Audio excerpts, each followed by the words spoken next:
వైద్యుడికి ఇద్దరికి సెలవు కావాలంటే ఇదేనేమోనే. మనం ఈ పెళ్లి ఆపాలనుకున్నాం, అది ఈ పెళ్లి ఆగిపోవాలనుకుంటుంది.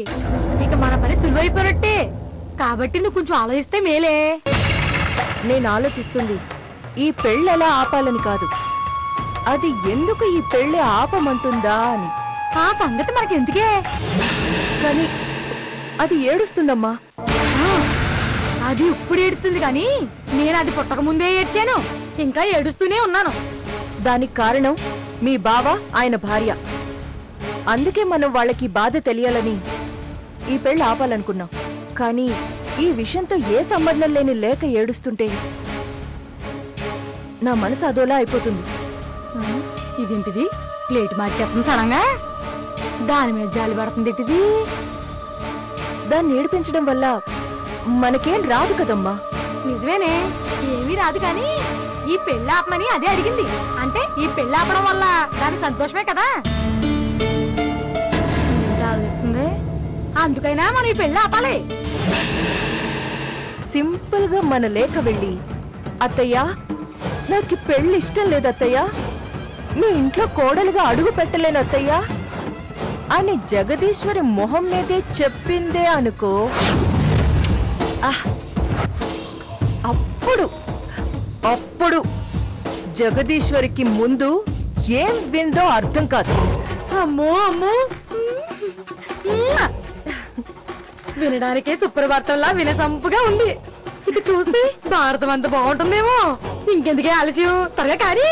ఒక చిన్న పని చేస్తేనే ఈ పెళ్లి ఆగిపోతుంది. ఏంటది?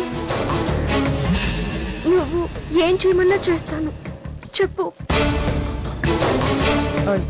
నేరుగా మీ అత్త దగ్గరికి వెళ్ళి నాకు ఈ పెళ్లి ఇష్టం లేదు అని చెప్పు. ఏంటి అంత షాక్ అయ్యావు? నువ్వు జస్ట్ మీ అత్త దగ్గరికి వెళ్ళి ఈ విషయం చెప్పు, పెళ్లి ఆగిపోతుంది. నా వల్ల ఎలా అవుతుందే? అమ్మా నాన్నలతోనే ఈ విషయం చెప్పలేను నేను. అత్తగారితో ఎలా చెప్పగలను? ఎలా చెప్తావో నేను ఆలోచించలేదు, కానీ నువ్వు మాత్రం ఖచ్చితంగా చెప్పి తీరాలి. చూడవే, ఏదైనా ఒక పని చేయాలంటే అయ్యో ఆ పని జరుగుతుందో లేదో అని టెన్షన్ పడాలి, కానీ ఆపడానికి టెన్షన్ ఎందుకే?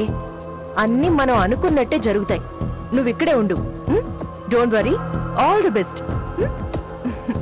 నేను అక్కడ ఉంటాను.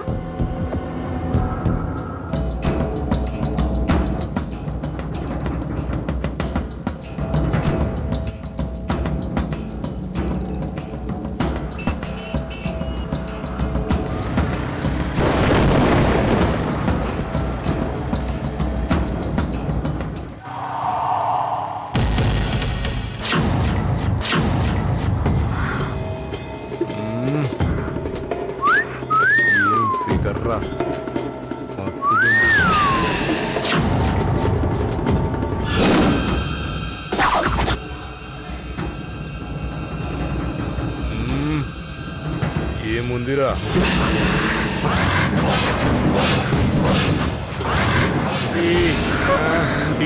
ఎవరి కోసం వెయిట్ చేస్తున్నట్టున్నావు? పాపం చెవుడేమోరా, వినిపిస్తలేనట్టుగా ఉంది. ఫోన్లేరా, ఎవరైనా వచ్చేదాకా మనం కప్పిరిద్దాం. పాపకు కూడా తోడు దొరికినట్టుంటది. ఏం పాప?